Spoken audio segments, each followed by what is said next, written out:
Hello learners, welcome to Environmental Science Senior Secondary course of NIOS. I am Neelam Gupta, course coordinator of Environmental Science. Welcome you in this program. Today we will discuss lesson 12, Disaster and Their Management of module 4, Contemporary Environmental Issues. In our previous program, we have discussed natural catastrophes such as floods, drought, earthquake, tsunami happen from time to time, causing immense damage to life and property. Disaster also caused by activities such as fires, accidents, epidemics are no less sudden than natural disaster and may be equally devastating. This program is part 2 of this lesson. During this program, we will discuss about man-made disasters such as fire, road, rail and air traffic accidents. We will also discuss industrial accidents in brief, few biological disasters such as epidemics as dengue, HIV and AIDS and mad cow disease. We will also discuss community and government level initiatives for disaster management. So, the objectives of the program are: certain disasters occur in nature by human activities, explain the causes, effect and management of fire, road, rail, air and industrial accidents as well as epidemics, explain the role of community and government in disaster management. Now come to the man-made or anthropogenic disasters. Anthropogenic hazards are those hazards caused directly or indirectly by human action or inaction. Bhopal gas tragedy in India on December 2, 1984 is the world's worst industrial disasters when the Union Carbide India Limited pesticide plant sprang a gas leak. Over 5 lakhs people were exposed to methyl isocyanate gas and other chemicals. Thousands of people died within the first hour of the leak, but estimates between 5,000 to upward of 16,000 resulted from the leak overall. This does not include other injuries survivors would endure such as blindness and organ failure, etc. Next man-made disaster is fire. Fire can be natural, that is forest fire or city fire or domestic fire. Fires are event of burning something. They are often destructive, taking up toll of life and property. It is observed that more people die in a fire than in a cyclone, earthquake, flood and other natural disasters combined. Fires are a great threat to forest and wildlife because they spread speedily and cause tremendous damage in a short time. In cities, fire breaks out in home, juggies, building, especially godowns and factories. Fire can spread to a large area, many people may die and it may also cause environmental contamination of air, water and soil, which may affect the crop, plants and animals and soil fertility. During summer months, such fires results in casualties and enormous economic losses. There are numerous causes of fire. Some important ones are throwing burning matchsticks or cigarettes, responsibility, heating sources can cause fire in houses, example clothes may catch fire while cooking on kerosene stove or gas stove. Cooking accidents are major cause of fire at home. Fire can result due to unattended cooking. A short circuit in an electric wiring can cause fire. Overheating of electric appliances, poor wiring connections, use of substandard quality appliances can also result in a fire. Rubbish and waste material often lying on roadsides or near houses may catch fire when people throw burning matchsticks or cigarette butt. Storage and transportation of inflammable material or explosive chemicals without proper precautions may cause fires. These are the effects of fire. Deaths of humans and livestock may occur due to burning or serious injuries from fire. In rural areas, often the entire harvested crop stored in securely may catch fire and burn to ashes, resulting in heavy loss to the owner. Now come to the management of fire. Obey fire safety rules and remember the evacuation route in case of fire. Keep and handle inflammable materials with utmost care. Keep a fire extinguisher in the house and learn how to use it. When you leave home, make sure to shut off all electrical and gas appliances. Do not plug several devices into one socket. Keep matches away from children. Don't block access routes by cupboard or any furniture. In the event of a fire, call the fire department immediately. In the smoke-filled corridor, crawl on all floors or on your belly as the smoke is less on the floor. Find at least 2 ways to escape from your home. Make sure that you remove all the waste material from workplace and home on regular basis. Hazardous materials such as paint, solvents, adhesives, chemicals or gas cylinders should be kept in separate storage well away from fire. Firecrackers on Diwali is a major cause of fire in our country. Use them carefully under supervision of elders. Next section is road, rail and air traffic accidents. First we will take road accident. Increased number of vehicles on road, violation of traffic rules, speeding and drunken driving and poor maintenance of road are some aspect of road accidents.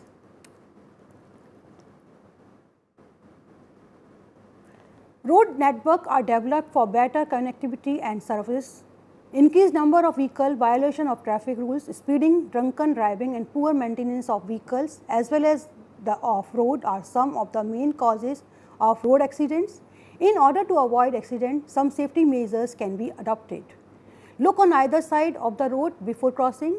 Use zebra crossing while crossing the road by foot. Wear helmet while riding a two-wheeler. Use seat belt provided in your car. Drive only if you possess a proper driving license. Be familiar with road markings and honor them. Maintain a safety distance from the vehicle in front. Don't jump lanes. It becomes difficult for other vehicles on the road to anticipate you move. Dip your beam whenever you spot an oncoming vehicle. Follow the maintenance schedule prescribed by the manufacturer. Overcome impatience, anger and intoxication during driving. Road rage is dangerous. In case a mishap occurs, stay calm. In case of fire, try to get out as early as possible and don't worry about the baggage. Some of the common safety measures are don't be rash and don't try to overtake unnecessarily.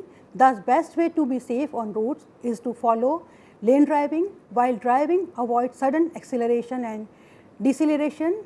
Replace the worn tire and faulty headlamps.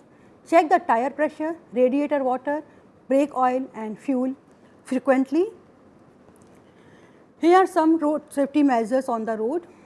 Look at the figure, it shows few safety measures for road safety, that is control speed, reduce drinking and driving, use helmets for bicyclists and motorcyclists, restrain children in vehicles, improve children's ability to see and seen, enhance road infrastructure, adapt your vehicle design, implement graduated driver licensing, provide appropriate care for injured children and supervise children around roads.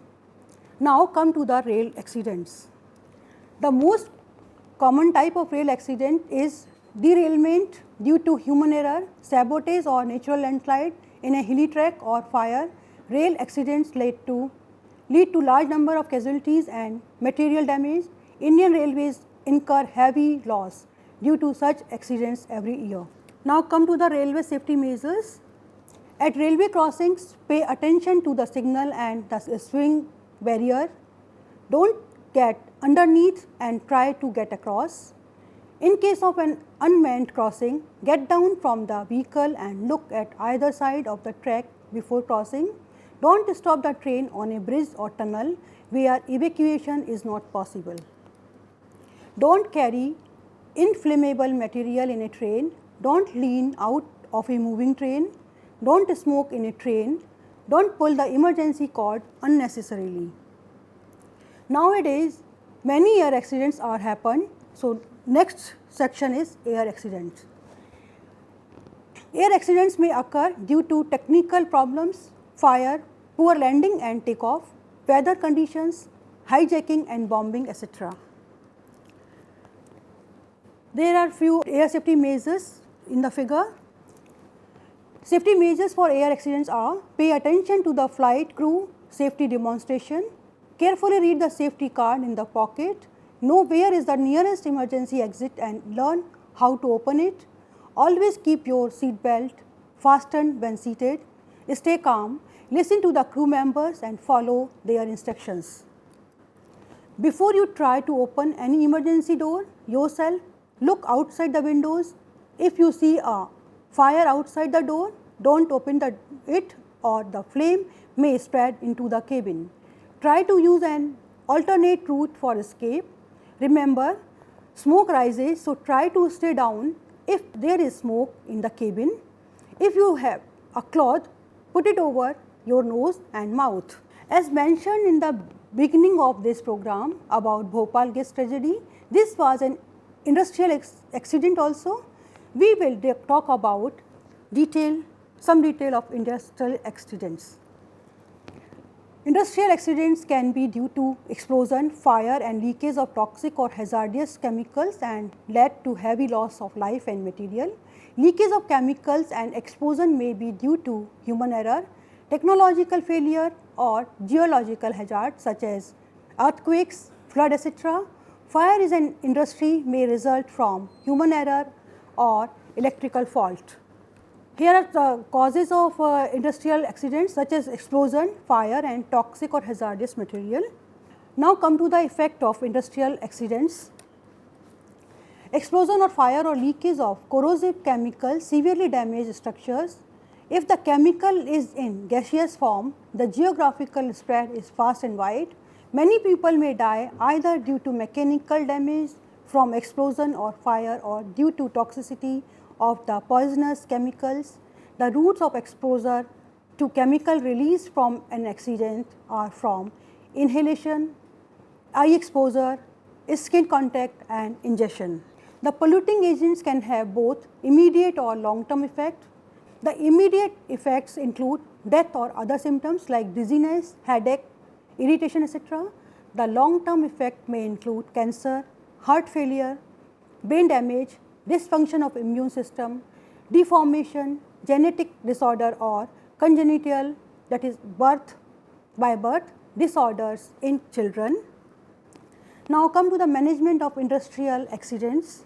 It is important to have an inventory of hazardous chemical along with their quality, storage locations, characteristics along with possible hazards associated with hazardous chemicals, and this informed all employees and people living in the neighborhood should inform about the potential risk.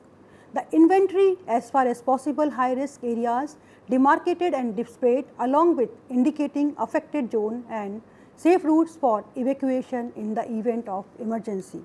Industries should not be sited in residential areas. A large buffer zone in form of a green belt for separating an industrial area from residential area. Community preparedness. The community should be aware of the hazardous installations and know how to combat the situation. Members of the community should monitor the potential risk and participate in safety training organized by industries. Other measures: limit storage capacity of the toxic chemicals, improve firefighting capability, warning systems and measures for preventing pollution dispersion, develop emergency relief and evacuation planning for employees in nearby settlements, adopt insurance for employees and surrounding population which is mandatory under the law. Now come to the discuss about biological disasters. Biological disaster is a devastating caused by an enormous spread of a certain kind of living organisms that may be the spread of a disease, virus or an epidemic. It can also be sudden growth in the population of a certain kind of plant or animals. Example, a locust plague.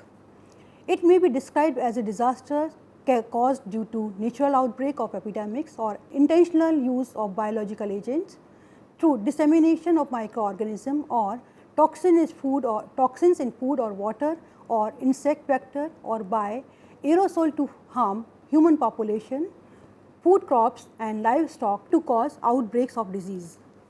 Biological agents are living organisms or their toxic products that can kill or incapacitate or injure people, livestock and plant.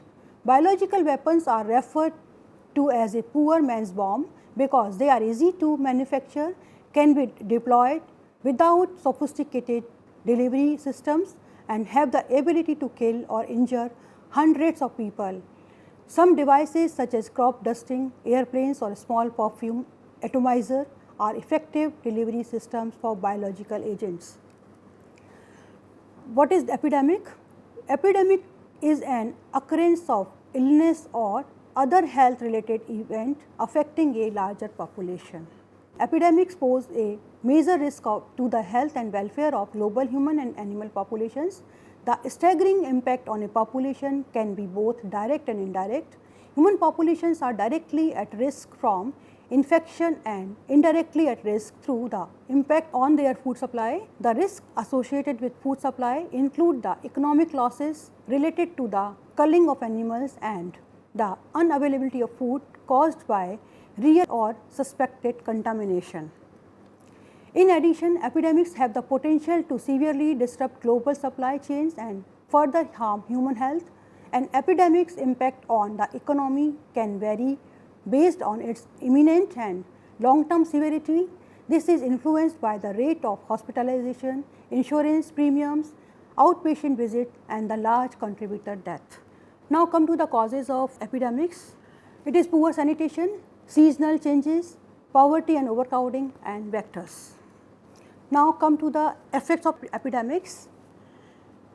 Epidemic may cause mass illness or death. There are secondary effects such as disruption in the society and economic losses. Vulnerability is high among those who are poorly nourished, people living in an unhygienic sanitary condition, poor quality of water supply, lack of access to health services. Now come to the management of epidemics. Preventive public health measures needs to be strengthened. Personal protection through vaccination is an effective mitigation measure. Improvement of sanitary conditions, fumigation of vector breeding sites, and proper disposal of domestic and municipal waste greatly reduce chances of epidemic spread of diseases. Contingency plan for dealing with the epidemics that are likely to occur in the region. Early warning system and regular surveillance are primary requirements so as to mount an effective control response in early stages to prevent any outbreaks. Now, we will discuss some common diseases that may reach epidemic proportions are described. First one is dengue. Dengue is also called break-born fever or dengue fever. It is an acute infectious mosquito-borne hemorrhagic fever. Beside fever, the disease is characterized by an extreme pain and stiffness of the joints, hence the name break-born fever. Dengue is caused by a virus transmitted through a mosquito called Aedes aegypti or Asian tiger mosquito. A mosquito becomes infected only if it bites and infected individuals or humans during the first 3 days of the victim's illness. It then requires 8 to 11 days to incubate the virus before the disease can be transmitted to another individual. Thereafter, the mosquito remains infected for life. The virus is injected into the skin of the victim.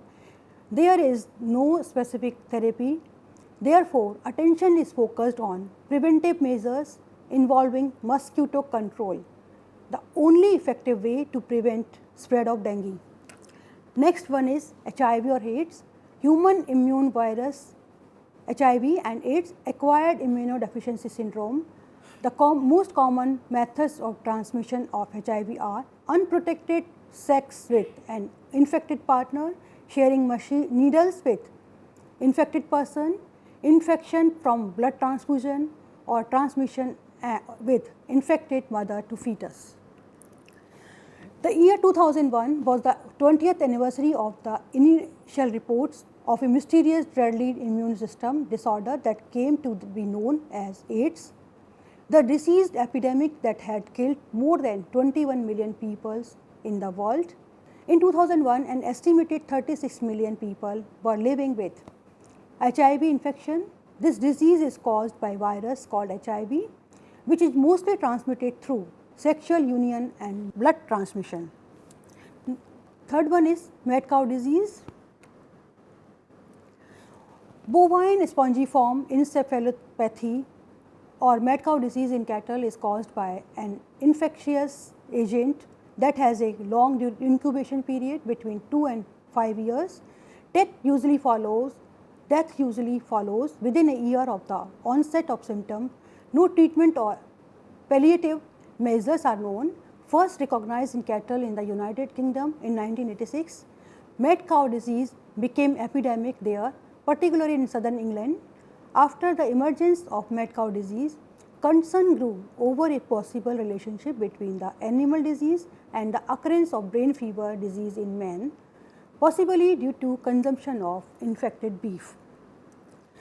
We have given an idea about natural disasters, man-made disasters as well as biological disasters during these programs. Now we will discuss about community level disaster management. At the time of disasters, various agencies such as government, NGO and communities play an important role for disaster management. It has 4 basic components. First one preparedness, second response, third recovery and fourth one is prevention. Community participation has been recognized as the additional element in disaster management necessary to reverse the worldwide trend of exponential increase in disaster occurrence, loss from small and medium scale disasters, build a culture of safety and ensure sustainable development for all. Community preparedness can be thought of as the advanced capacity of the community to respond to the consequences of an adverse event by having plans in place so that people know what to do and where to go if a warning is issued or a hazard is observed. Good practices in the community-based approaches to disaster mitigation highlight factors such as tapping traditional organizational structures and mechanisms, including formal and informal community leaders, and capability building activities with the community disaster committees and volunteers. The importance of various forms and channels of public awareness and education using local dialects, values and culture, and partnership of the community with various stakeholders such as community-based organizations, community leaders, local government units, high-level government, NGOs, less vulnerable group and donor is important. Benefit of the community-based approaches to disaster mitigation are first one, community process and participation build confidence, pride that they are able to make a difference and capabilities to pursue disaster mitigation and preparedness and bigger development responsibilities at the local level. This leads to empowerment. Community involvement in risk assessment and risk reduction plan leads to ownership commitment, that is second, and individual and concerted actions in disaster mitigation including resource mobilization. Trusting and supporting the capacity building processes results in a wide range of appropriate and doable mitigation solutions. Community-based disaster mitigation is cost-effective, self-help and sustainable even if it is time-consuming. Government initiative on disaster management. National Committee on Disaster Management set up under chairmanship of Prime Minister. UNDP also support government initiatives. Program components are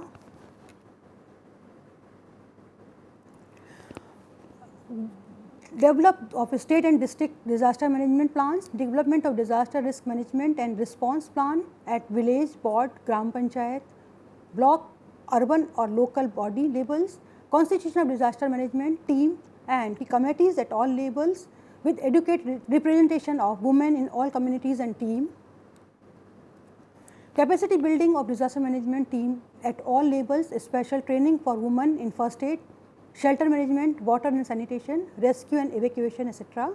Capacity building in cyclone and earthquake resistance features for houses in disaster prone districts, training in retrofitting and construction of technology demonstration units, integration of disaster management plan with development plans of local self-government. The first Few hours before and after a disaster are critical and precious for saving lives and reducing further injuries. Often external help may take time to reach the disaster site. In any disaster, often the neighbors are first to respond. The first responders are people who act first in the disaster situation, usually lack basic response skills to deal medical or other emergencies. The aim of community level management is to train the individual and the member of local community to deal with emergency situation effectively. Trained communities members are life-saving asset in such situations. Thus, community level management involves people's participation. Before we wrap up, we would like to recap the main points, that is what you have learnt. Fires are events of something burning and is often destructive, taking a toll of life and property. It is observed that more people die in fire than in cyclone, earthquake, floods and other natural disasters combined. Accident on road, rail and air also take a major toll on life and property. Following regulations can prevent majority of such accidents. Epidemics of various diseases occur mostly due to ignorance. If proper mass awareness programs are conducted for the people, a majority of them can be avoided. Community level participation in disaster management is very useful as they are the first responder. Government of India is conducting several initiatives in order to involve public at various levels in order to implement the disaster management plan effectively. Dear learners, this is all about lesson 12, disasters and their management part 2. We will come again to meet you with a new program of environmental science. Thank you.